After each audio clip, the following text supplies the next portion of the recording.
친구 숫자가 당신의 성공을 증명하지 않습니다. 정리하지 못한 인맥은 에너지를 파먹는 기생충과 같습니다. 여러분, 이 말이 너무 과격하게 들리시나요? 그런데 한번 솔직하게 생각해 보십시오. 지금 여러분의 휴대폰 연락처에 저장된 사람이 몇 명이나 됩니까? 100명? 200명? 어쩌면 300명이 넘는 분도 계실 겁니다. 그런데 그 중에서 정말로 여러분이 힘들 때 새벽 2시에 전화해도 받아줄 사람이 몇 명이나 됩니까? 진심으로 여러분의 아픔에 공감해줄 사람, 여러분이 실패했을 때 등을 돌리지 않을 사람, 그런 사람이 과연 몇 명이나 됩니까? 아마 손가락으로 꼽을 수 있을 겁니다. 어쩌면 한 손으로도 충분할지 모릅니다. 오늘 우리가 함께 이야기할 주제는 바로 이것입니다. 독일의 위대한 철학자 아르투어 쇼펜하우어가 남긴 이 한마디. 인간은 타인과 만날 때마다 자신의 자유를 그만큼 잃어버린다. 이 문장을 처음 들으면 좀 차갑게 느껴질 수 있습니다. 사람을 만나는 게 왜 자유를 잃는 거냐? 사람은 사회적 동물 아니냐? 관계가 있어야 행복한 거 아니냐?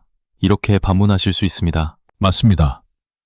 사람은 혼자서는 살 수 없습니다. 우리는 태어나는 순간부터 누군가의 품에 안기고 누군가의 돌봄을 받으며 자랍니다. 학교에 가면 친구를 사귀고 직장에 가면 동료와 함께 일하고 결혼을 하면 가정을 이루고 나이가 들면 이웃과 정을 나누며 삽니다. 관계는 인간 삶의 근본입니다. 그런데 쇼펜하우어는 왜 이런 말을 했을까요?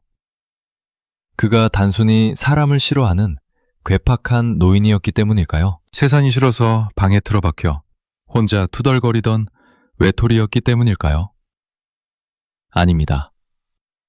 쇼펜하우어는 인간의 본질을 누구보다 깊이 들여다본 사람이었습니다. 그는 사람과 사람 사이에서 벌어지는 미묘한 심리적 역학을 정확하게 꿰뚫어 보았습니다. 그리고 그가 발견한 진실은 이것이었습니다. 우리가 누군가를 만날 때 우리는 반드시 무언가를 양보하게 되어 있다는 것. 내 시간을, 내 에너지를, 내 감정을, 내 생각을, 내 방식을 조금씩 메어주게 된다는 것. 그리고 그것이 쌓이고 쌓이면 어느 순간 나라는 사람이 사라지고 남의 기배에 맞추어 사는 인형 같은 존재가 되어버린다는 것입니다. 여러분, 혹시 이런 경험 있으십니까?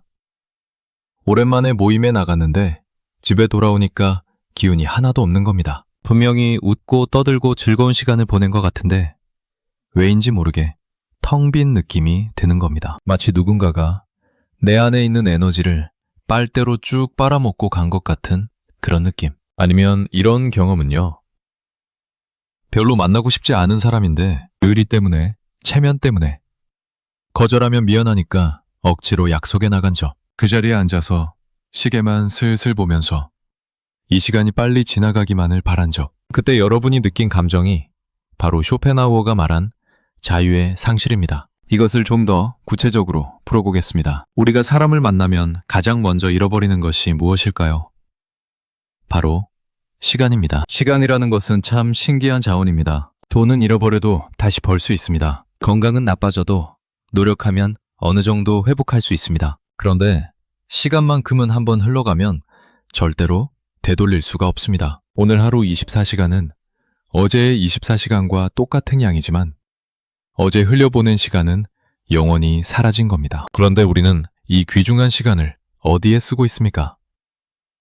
정말로 내 인생에 의미 있는 일에 쓰고 있습니까? 아니면 별 의미 없는 만남, 형식적인 인사, 억지 웃음에 낭비하고 있습니까? 쇼펜하우어는 이렇게도 말했습니다. 고독을 사랑하지 않는 자는 자유도 사랑하지 않는 것이다. 이 말이 참 깊습니다. 고독이라는 단어를 들으면 대부분의 사람들은 부정적으로 느낍니다. 외롭다, 쓸쓸하다, 불쌍하다. 이런 이미지가 떠오르죠. 특히 우리나라 문화에서는 혼자 밥 먹는 것도 창피하게 여기고 혼자 영화 보는 것도 이상하게 보고 명절에 혼자 있으면 안쓰럽게 바라봅니다. 그래서 사람들은 외로워 보이지 않으려고 억지로 사람을 만나고 필요하지도 않은 모임에 나가고 SNS에 사람들과 찍은 사진을 올리며 나는 외롭지 않다고, 나는 인맥이 넓다고 증명하려 합니다. 그런데 잠깐 생각해 보십시오. 그렇게 사람을 만나고 다니는 여러분은 정말로 행복하십니까? 약속이 가득 찬 일정표를 보면서 뿌듯하십니까? 아니면 솔직히 말해서 좀 지치십니까? 모임이 끝나고 집에 돌아와서 소파에 털썩 주저앉으며 한숨을 내쉰 적이 한 번도 없으십니까? 만약 그런 경험이 있다면 그것은 여러분이 게으르거나 비사교적이어서가 아닙니다. 그것은 여러분의 본능이 보내는 신호입니다. 지금 너무 많은 관계에 에너지를 쏟고 있다는 경고 신호입니다. 인간의 에너지라는 것은 무한하지 않습니다. 이것을 마치 휴대폰 배터리에 비유할 수 있습니다. 아침에 일어나면 배터리가 100% 충전되어 있습니다. 그런데 사람을 만날 때마다 이 배터리가 조금씩 줄어듭니다. 가벼운 인사를 나누면 1%, 식사를 함께하면 5%, 깊은 대화를 나누면 10%, 감정적으로 힘든 이야기를 들어주면 20%가 줄어듭니다. 그런데 문제는 이겁니다. 나를 충전시켜주는 만남이 있고 나를 방전시키기만 하는 만남이 있다는 것입니다. 어떤 사람을 만나면 에너지가 오히려 충전됩니다. 그 사람과 이야기를 나누면 기분이 좋아지고 힘이 나고 세상이 아름다워 보입니다. 그런데 어떤 사람을 만나면 에너지가 급격히 떨어집니다. 만나고 나면 기분이 가라앉고 자존감이 낮아지고 왠지 모르게 우울해집니다. 여러분의 인간관계에서 후자에 해당하는 사람이 몇 명이나 됩니까? 쇼펜하우어가 살았던 시대는 지금과 많이 달랐습니다. 인터넷도 없었고 스마트폰도 없었고 SNS도 없었습니다. 그런데도 그는 인간관계의 필요함을 이토록 정확하게 짚어냈습니다. 그러면 지금 이 시대는 어떻겠습니까? 카카오톡 단체 채팅방에서 끊임없이 울리는 알림, 읽으면 답장해야 한다는 압박감, 휴게금과 부의금 명단을 관리하며 계산하는 의무적 관계, 명절마다 돌아오는 친척들의 질문, 봉쇄, 동창 모임에서 벌어지는 보이지 않는 비교와 경쟁. 쇼펜하우어가 이 시대에 살았다면 아마 이렇게 말했을 겁니다. 인간은 타인과 연결될 때마다 자신의 영혼을 그만큼 갉아먹힌다. 여기서 한 가지 중요한 것을 짚고 넘어가겠습니다. 쇼펜하우어가 말한 것은 모든 관계를 끊으라는 뜻이 아닙니다. 산속에 들어가 은둔자가 되라는 뜻이 아닙니다. 그가 말하고자 한 핵심은 이것입니다. 관계의 양이 아니라 질을 따져야 한다는 것, 그리고 그 관계가 정말로 내 삶에 필요한 것인지를 스스로 판단할 수 있어야 한다는 것. 다시 말해서 관계의 주도권을 남이 아닌 내가 쥐고 있어야 한다는 것입니다. 우리 사회에는 이상한 통념이 하나 있습니다. 인맥이 넓으면 성공한다는 믿음입니다. 아는 사람이 많으면 기회가 많다. 인맥이 곧 재산이다.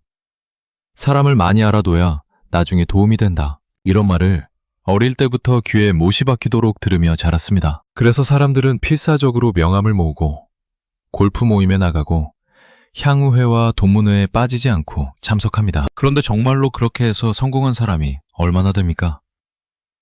명함 1000장을 모아봤자 정작 내가 힘들 때 도와주는 사람은 명함에 없는 사람인 경우가 훨씬 많지 않습니까? 진짜 성공한 사람들을 보십시오. 그들의 공통점은 인맥이 넓은 게 아닙니다. 그들의 공통점은 혼자 있는 시간을 두려워하지 않는다는 것입니다. 혼자서 생각하고, 혼자서 공부하고, 혼자서 결정하는 능력이 있다는 것입니다. 워런 버핏은 하루의 대부분을 혼자서 독서하며 보냅니다. 빌 게이츠는 1년에 2번씩 일주일간 완전한 혼자만의 시간인 생각 주간을 갖습니다. 그 시간 동안 아무도 만나지 않고 오직 혼자서 책을 읽고 생각에 잠깁니다. 이들이 성공한 이유가 인맥이 넓어서였을까요?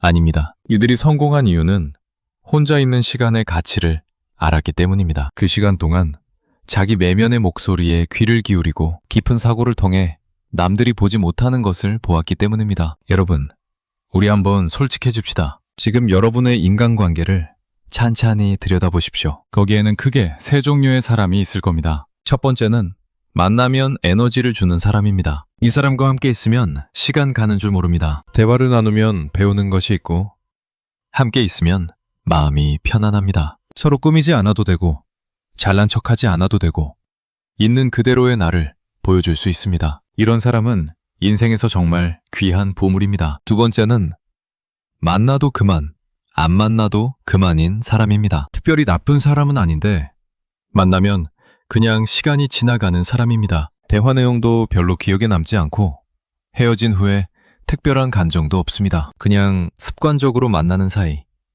의무감으로 유지하는 관계, 끊자니 미안하고 만나자니 귀찮은 그런 사이입니다. 세 번째는 만나면 에너지를 빼앗아가는 사람입니다. 이 사람은 만나기 전부터 부담스럽습니다. 만나면 자기 자랑만 늘어놓거나 남의 험담을 하거나 은근히 비교하며 여러분을 깎아내리거나 자기 하소연만 끝없이 쏟아놓으며 여러분의 감정적 에너지를 빨아먹습니다. 이런 사람과 만나고 나면 여러분은 며칠 동안 기분이 안 좋습니다. 자존감이 떨어지고 짜증이 나고 왜 만났나 후회하게 됩니다. 자, 이제 질문을 하나 드리겠습니다. 여러분은 이 세 부류의 사람에게 각각 얼마만큼의 시간과 에너지를 쓰고 계십니까? 대부분의 사람들은 놀랍게도 첫 번째 부류의 사람에게 가장 적은 시간을 쓰고 두 번째와 세 번째 부류의 사람에게 가장 많은 시간을 씁니다. 왜 그럴까요?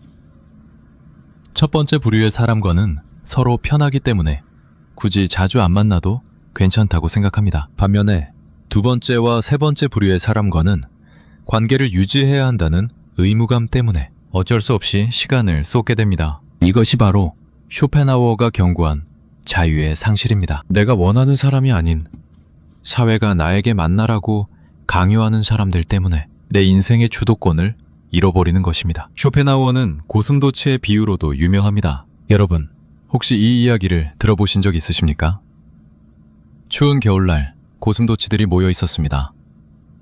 너무 추워서 서로의 체온으로 따뜻해지려고 가까이 다가갔습니다. 그런데 너무 가까이 붙으니까 서로의 가시에 찔려서 아픈 겁니다. 그래서 다시 멀어졌습니다. 그러자 또 추운 겁니다. 다시 가까이 갔더니 또 가시에 찔립니다. 이것을 반복하다가 결국 고슴도치들은 서로 찔리지도 않고 체온도 나눌 수 있는 적당한 거리를 찾아냅니다. 이것이 바로 쇼펜하우어가 말한 인간관계의 진리입니다. 너무 가까워도 안 되고 너무 멀어도 안 되고 적정한 거리를 유지하는 것이 가장 중요하다는 것입니다. 그런데 문제는 이 적정한 거리를 찾는 것이 말처럼 쉽지 않다는 것입니다. 특히 한국 사회에서는 더욱 그렇습니다. 우리 문화는 정이라는 이름으로 사람들 사이의 거리를 무너뜨립니다. 정이 들었으니까 거절할 수 없다. 정이 있으니까 참아야 한다. 정 때문에 어쩔 수 없다. 이 정이라는 것이 참 좋은 것 같으면서도 때로는 우리를 옥죄는 족쇄가 됩니다. 상대방이 무례하게 굴어도 정 때문에 참고 매 시간을 뺏겨도 정 때문에 웃으며 넘기고 내가 하고 싶은 일을 포기해도 정 때문에 대수롭지 않은 척합니다. 이것이 과연 아름다운 정일까요? 아니면 자기 자신에 대한 학대일까요? 여러분, 거절이라는 것은 나쁜 것이 아닙니다. 싫은 것을 싫다고 말하는 것은 이기적인 것이 아닙니다. 내 시간을 지키는 것은 비사교적인 것이 아닙니다. 오히려 그것은 자기 자신을 사랑하는 가장 기본적인 행위입니다. 비행기에서 비상시에 산소 마스크를 먼저 본인이 쓰고 나서 옆 사람을 도우라고 하는 것과 같은 이치입니다. 내가 먼저 건강하고 행복해야 남도 도울 수 있습니다. 내 에너지가 바닥나면 나도 무너지고 내 주변 사람들도 함께 무너집니다. 이제 좀 더 깊은 이야기를 해보겠습니다. 쇼펜하우어가 말한 자유란 단순히 시간의 자유만을 뜻하는 것이 아닙니다. 그것은 생각의 자유, 감정의 자유, 존재의 자유를 모두 포함하는 것입니다. 우리가 사람을 만나면 의식적으로든 무의식적으로든 상대방에게 맞추기 시작합니다. 상대방의 말에 맞장구를 치고 상대방이 좋아하는 이야기를 하고 상대방의 기분을 살피며 내 말과 행동을 조절합니다. 이것은 사회생활의 기본적인 예의이기도 하지만 동시에 나라는 사람의 진짜 모습을 감추는 행위이기도 합니다. 여러분이 정말로 하고 싶은 말을 다 하면서 사는 사람이 얼마나 됩니까? 회사에서 상사가 말도 안 되는 지시를 할 때 정말 하고 싶은 말을 할 수 있습니까? 친구 모임에서 다수의 의견에 동의하지 않을 솔직하게 내 생각을 말할 수 있습니까? 가족 모임에서 불편한 이야기가 나올 때 당당하게 내 입장을 밝힐 수 있습니까? 대부분 그렇지 못합니다. 왜냐하면 관계를 깨트리고 싶지 않기 때문입니다. 분위기를 망치고 싶지 않기 때문입니다. 눈치를 보기 때문입니다. 그래서 속으로는 아닌데 겉으로는 맞다고 하고 속으로는 싫은데 겉으로는 좋다고 하고 속으로는 화가 나는데 겉으로는 괜찮다고 합니다. 이것이 반복되면 어떻게 될까요? 나라는 사람이 점점 사라집니다. 내 진짜 생각이 무엇인지, 내가 진짜 원하는 것이 무엇인지 나 자신도 모르게 됩니다. 쇼펜하우어가 말한 자유의 상실이란 바로 이것입니다. 남에게 맞추다가 나를 잃어버리는 것입니다. 특히 우리나라 50대, 60대, 70대 분들은 이런 경험이 더 많으실 겁니다. 젊었을 때부터 참는 것이 미덕이라고 배웠고, 나보다 남을 먼저 생각하는 것이 착한 사람이라고 교육받았고, 희생하는 것이 아름다운 것이라고 들으며 살아왔습니다. 그래서 평생을 남의 눈치를 보며 살았습니다. 부모님의 기대에 맞추어 진로를 정하고, 사회의 기준에 맞추어 결혼을 하고, 직장의 규칙에 맞추어 꿈을 접고, 자녀의 필요에 맞추어 내 욕구를 포기했습니다. 그러다 은퇴를 하고 자녀들이 독립하고 이제 드디어 나만의 시간이 생겼을 때 문득 깨닫게 됩니다. 나는 도대체 무엇을 좋아하는 사람이었지? 나는 무엇을 하고 싶은 사람이었지? 나라는 사람은 도대체 누구였지? 이 질문 앞에서 막막해하는 분들이 정말 많습니다. 평생을 관계 속에서 살았는데 정작 나 자신은 모르겠다는 겁니다. 이것이야말로 쇼펜하우어가 200년 전에 경고한 비극입니다. 타인과의 만남에서 잃어버린 자유는 곧 자기 자신을 잃어버리는 것이라는 비극 말입니다. 그러면 어떻게 해야 할까요? 모든 관계를 끊고 산에 들어가야 할까요?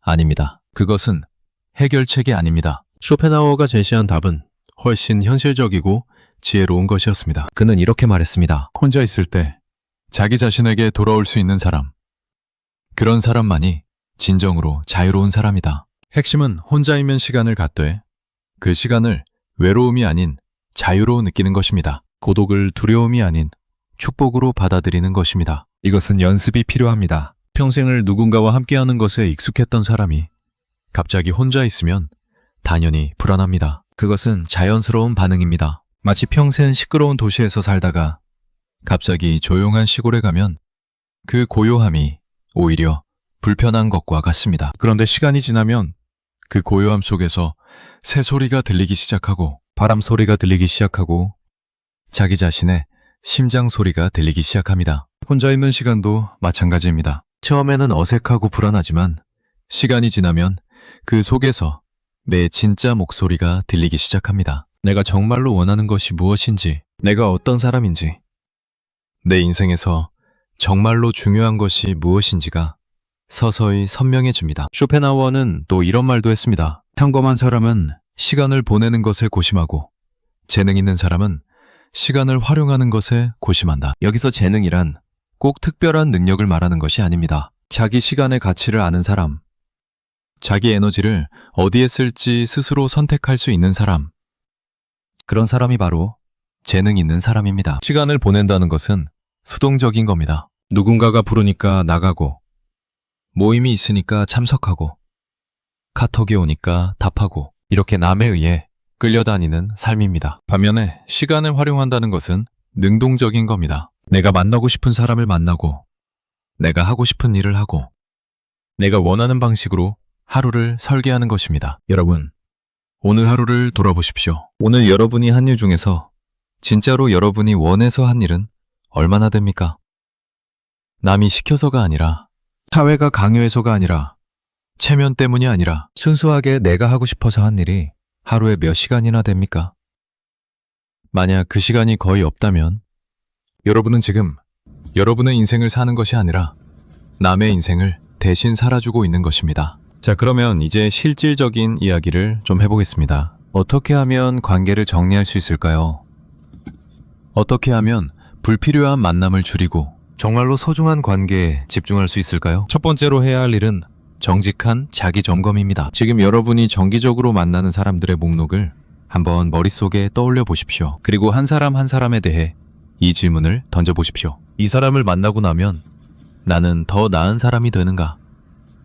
이 사람과의 만남이 내 인생에 긍정적인 영향을 주는가? 만약 이 사람이 내 인생에서 사라진다면 나는 정말로 슬플 것인가? 이 세 가지 질문에 모두 아니오라고 답이 나오는 사람이 있다면 그 관계는 진지하게 재고해 볼 필요가 있습니다. 두 번째는 거절하는 연습입니다. 거절은 근육과 같아서 쓰면 쓸수록 강해집니다. 처음에는 정말 어렵습니다. 미안한데 그날은 좀 어려울 것 같아 라는 한마디가 입에서 떨어지지 않습니다. 상대방이 서운해하면 어떡하나, 관계가 틀어지면 어떡하나, 뒤에서 나를 욕하면 어떡하나 걱정이 됩니다. 그런데 한번 거절해보면 의외로 별일이 안 일어납니다. 상대방도 금방 잊어버립니다. 오히려 아무 말 없이 억지로 나간 모임에서 불편한 표정으로 앉아있는 것이 관계에 더 해롭습니다. 진심이 담기지 않은 만남은 상대방도 느낍니다. 서로에게 시간 낭비입니다. 세 번째는 혼자 있는 시간을 의미 있게 채우는 것입니다. 사람들이 혼자 있는 것을 두려워하는 가장 큰 이유는 그 시간이 비어있기 때문입니다. 아무것도 할 게 없으니까 외로워지는 겁니다. 그래서 무의미한 만남이라도 있는 게 없는 것보다 낫다고 생각합니다. 그런데 혼자 있는 시간을 의미 있는 활동으로 채우면 상황이 완전히 달라집니다. 오래전부터 읽고 싶었던 책을 읽는다든가, 산책을 하면서 자연을 느낀다든가, 일기를 쓰면서 내 마음을 들여다본다든가, 새로운 취미를 배운다든가, 이런 활동들은 혼자 있는 시간을 외로움이 아닌 풍요로움으로 바꿔줍니다. 쇼펜하우어 자신도 그렇게 살았습니다. 그는 매일 아침 글을 쓰고 오후에는 플루트를 연주하고 저녁에는 산책을 했습니다. 그의 삶은 겉으로 보기에는 단조로웠을지 모르지만 그 안에는 깊은 사색과 창조적 에너지가 가득했습니다. 그가 세계적인 철학자가 될 수 있었던 것은 사람을 많이 만나서가 아니라 혼자 있는 시간을 통해 인간과 세상의 본질을 깊이 들여다보았기 때문입니다. 여기서 한 가지 오해를 풀고 가야 할 것이 있습니다. 관계를 정리한다는 것은 냉정한 사람이 되라는 뜻이 아닙니다. 오히려 정반대입니다. 불필요한 관계를 줄이면 정말로 소중한 관계에 더 많은 에너지를 쏟을 수 있게 됩니다. 10명을 만나면서 각각에게 10%의 정성을 주는 것보다 2명을 만나면서 각각에게 50%의 정성을 주는 것이 훨씬 깊고 의미 있는 관계를 만들어냅니다. 관계의 정리는 사랑의 축소가 아니라 사랑의 집중입니다. 여러분의 인생에서 정말로 소중한 사람은 누구입니까? 배우자, 자녀, 오래된 친구 한두 명. 어쩌면 그것이 전부일 수도 있습니다. 그리고 그것으로 충분합니다. 정말로 충분합니다. 사람은 깊은 관계에 서너 개만 있으면 행복하게 살 수 있습니다. 하버드 대학교에서 75년 동안 진행한 행복 연구가 있습니다. 이 연구는 인간의 행복의 가장 중요한 요소가 무엇인지를 밝혀냈는데 그 답은 돈도 아니고 명예도 아니고 건강도 아니었습니다. 바로 질 좋은 인간관계였습니다. 여기서 핵심 단어는 질 좋은입니다. 관계의 수가 아니라 관계의 질이 행복을 결정한다는 것입니다. 쇼펜하우어가 200년 전에 말한 것을 현대 과학이 증명한 셈입니다. 이제 조금 다른 각도에서 이야기해 보겠습니다. 사람들이 관계를 정리하지 못하는 또 다른 이유가 있습니다. 그것은 바로 두려움입니다. 혼자 남겨지는 것에 대한 두려움, 남들에게 왕따 당하는 것에 대한 두려움, 뒤에서 나쁜 소리를 듣는 것에 대한 두려움. 이 두려움은 사실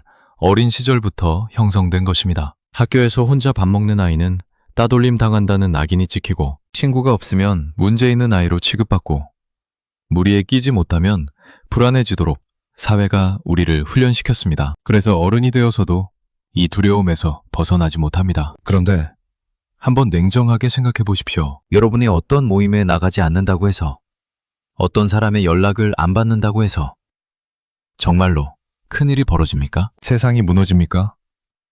대부분의 경우 아무 일도 일어나지 않습니다. 왜냐하면 다른 사람들도 여러분만큼 바쁘고 여러분만큼 자기 일에 빠져 있기 때문입니다. 여러분이 생각하는 것만큼 다른 사람들은 여러분에게 관심이 없습니다. 이것이 슬프게 들릴 수도 있지만 사실은 이것이야말로 해방적인 진실입니다. 남들이 나에게 그만큼 관심이 없다는 것은 곧 내가 남의 눈치를 볼 필요가 그만큼 적다는 뜻이기 때문입니다. 쇼펜하우어는 이것을 꿰뚫어 보았습니다. 그는 이렇게 말했습니다. 우리가 타인의 의견에 부여하는 가치는 실제 가치에 비해 너무나 크다. 사람들은 남들이 나를 어떻게 생각하는지에 엄청난 에너지를 씁니다. 남들 앞에서 좋은 차를 타야 하고, 좋은 옷을 입어야 하고, 좋은 집에 살아야 하고, 좋은 직장에 다녀야 합니다. 왜요?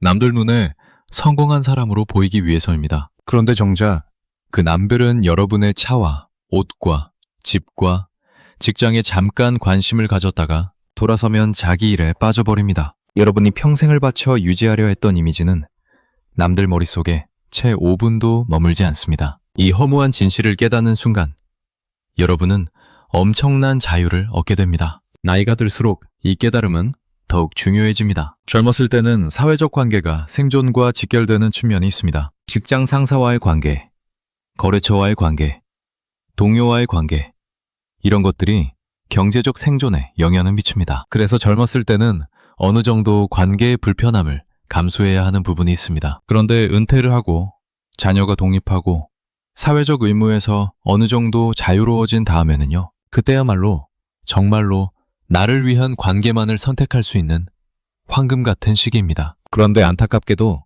많은 분들이 이 시기에도 여전히 옛날의 관계 습관에서 벗어나지 못합니다. 필요 없는 모임에 나가고 의무적인 관계를 유지하고 남의 눈치를 보며 삽니다. 평생 습관이 되어버린 것이죠. 여러분, 지금이 바로 그 습관을 깨뜨릴 때입니다. 쇼펜하우어의 말을 다시 한번 되새겨 보십시오. 인간은 타인과 만날 때마다 자신의 자유를 그만큼 잃어버린다. 이 말은 비관적인 말이 아닙니다. 이 말은 여러분에게 선택권을 돌려주는 말입니다. 여러분이 누구를 만날지, 얼마나 자주 만날지, 얼마나 깊이 관계할지를 스스로 결정할 수 있다는 것을 상기시켜주는 말입니다. 그리고 그 선택에서 자유로워질 때 비로소 진짜 여러분의 인생이 시작됩니다. 고독이라는 단어를 다시 한번 생각해 봅시다. 우리말에는 고독과 비슷하면서도 다른 단어가 하나 있습니다. 바로 외로움입니다. 이 둘은 겉보기에 비슷하지만 본질적으로 완전히 다릅니다. 외로움은 원하지 않는데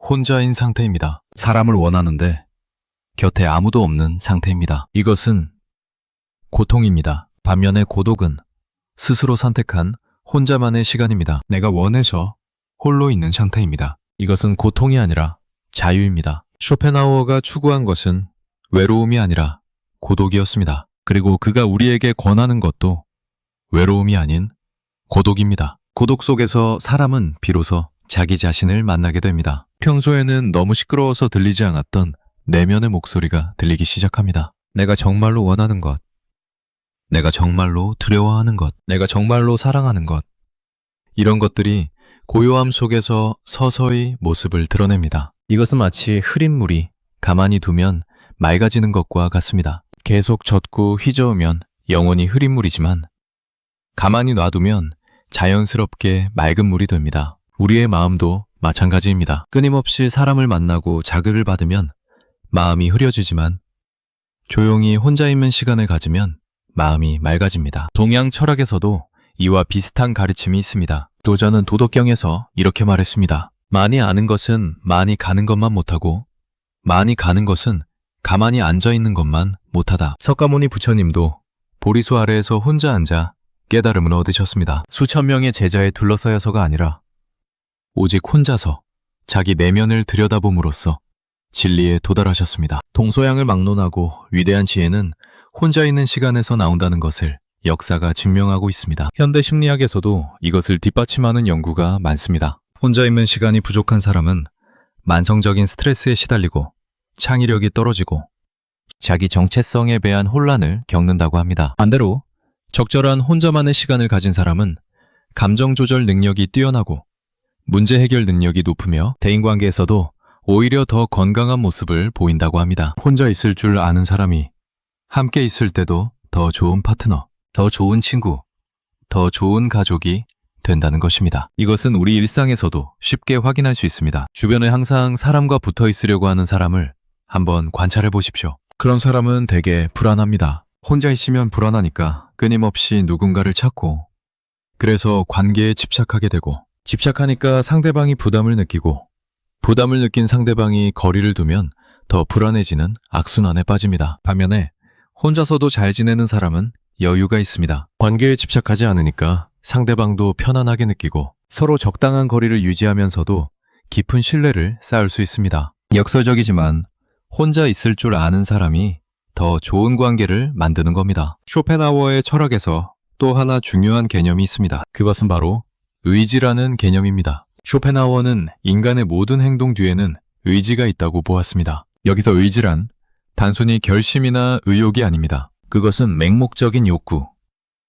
끊임없이 무언가를 원하고 추구하는 근본적인 충동입니다. 인간은 이 의지 때문에 끊임없이 무언가를 갈망하고 갈망이 충족되면 잠깐 만족하다가 금방 또 다른 것을 갈망합니다. 이것이 인간 고통의 근원이라고 쇼펜하우어는 보았습니다. 이것을 인간관계에 적용해보면 아주 흥미로운 통찰이 나옵니다. 사람들이 끊임없이 관계를 추구하는 것도 사실은 이 맹목적인 의지의 표현입니다. 사람을 만나면 외로움이 해결될 것이다. 인맥을 넓히면 성공할 것이다. 많은 사람에게 사랑받으면 행복할 것이다. 이런 갈망이 우리를 끊임없이 사람들 속으로 밀어넣습니다. 그런데 실제로 사람을 만나면 어떻게 됩니까? 잠깐은 즐겁습니다. 그런데 곧 또 다른 갈망이 생깁니다. 더 많은 사람을 만나야 한다. 더 중요한 사람과 인맥을 쌓아야 한다.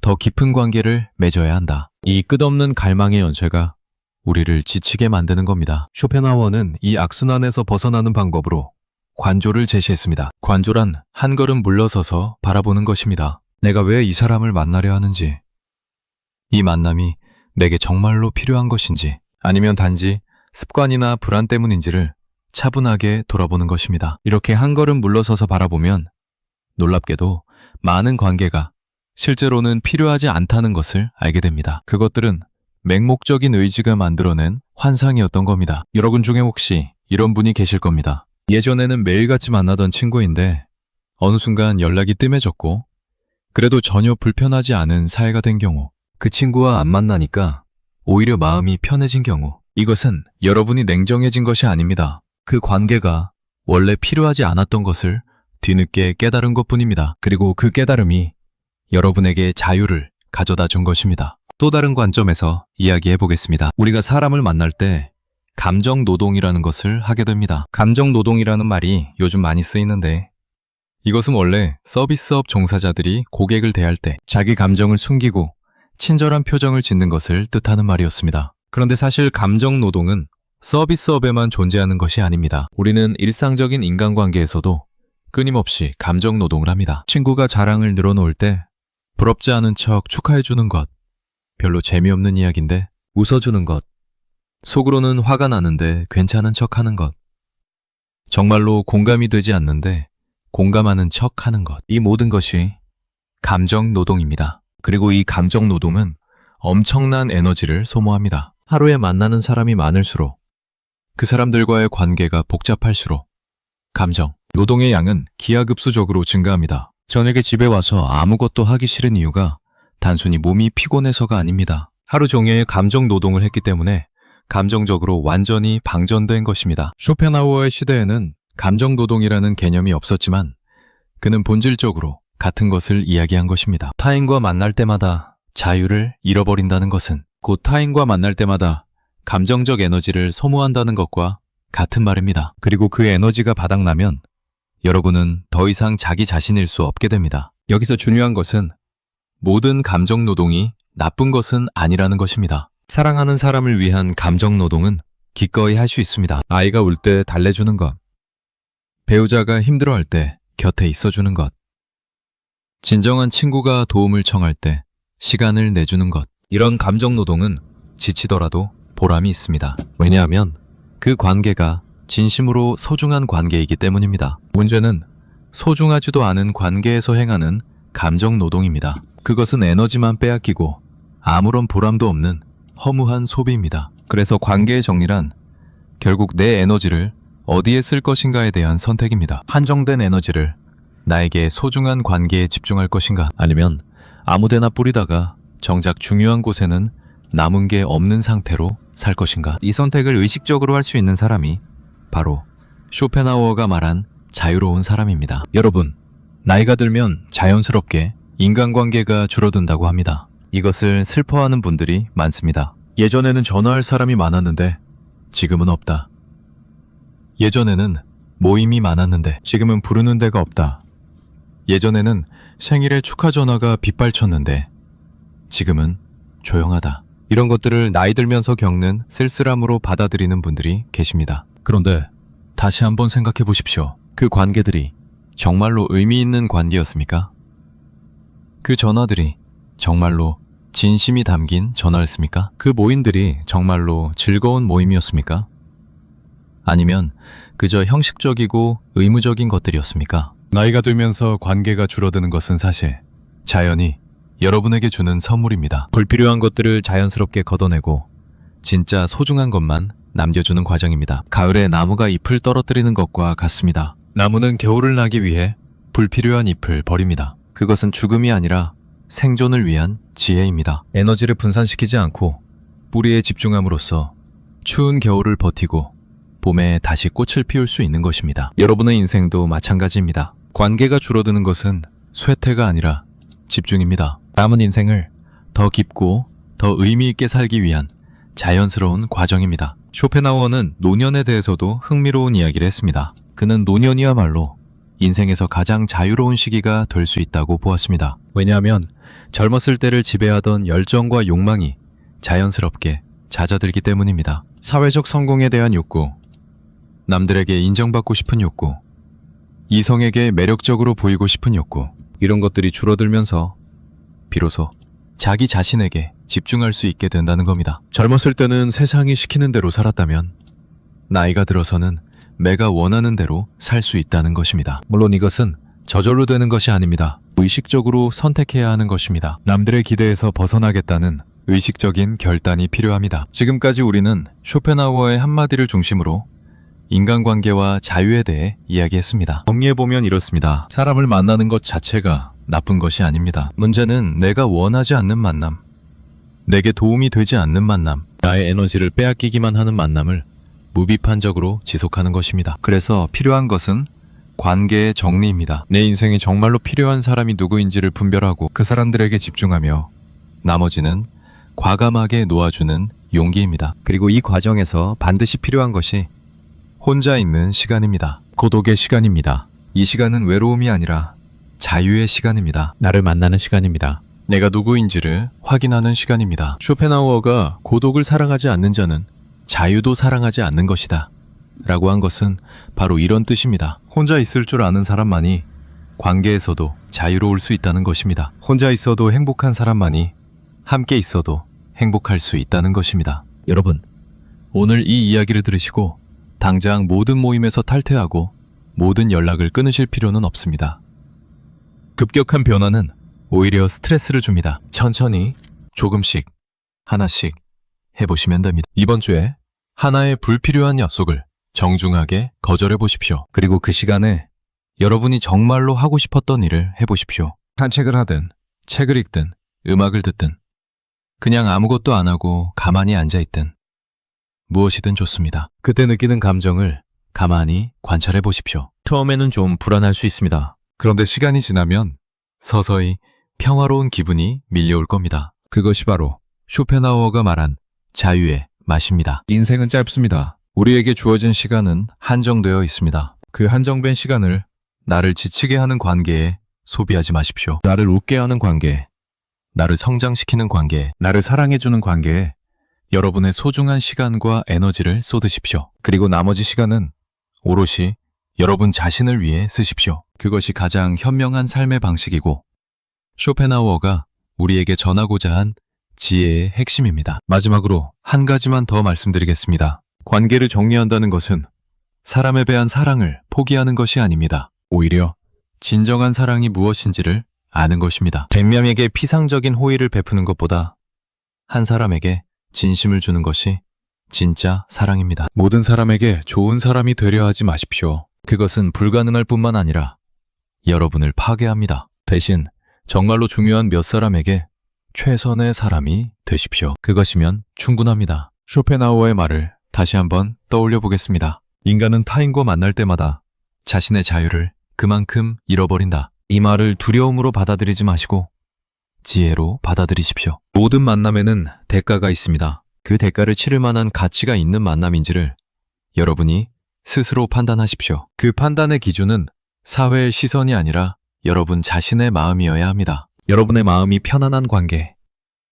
여러분의 에너지가 충전되는 관계, 여러분이 있는 그대로의 모습으로 있을 수 있는 관계, 그런 관계만을 여러분 곁에 두십시오. 나머지는 감사하게 보내드리십시오. 미움이 아니라 감사로 놓아주십시오. 그 사람들도 그 사람들의 인생을 살아야 하고 여러분도 여러분의 인생을 살아야 합니다. 오늘도 여러분의 하루가 여러분만의 것이 되기를 바랍니다. 남의 기배가 아닌 나의 선택으로 채워지는 하루, 의무가 아닌 자유로 빛나는 하루, 그런 하루를 살아가시기를 진심으로 응원합니다. 여러분은 충분히 그럴 자격이 있는 사람들입니다. 지금까지 긴 이야기 들어주셔서 감사합니다.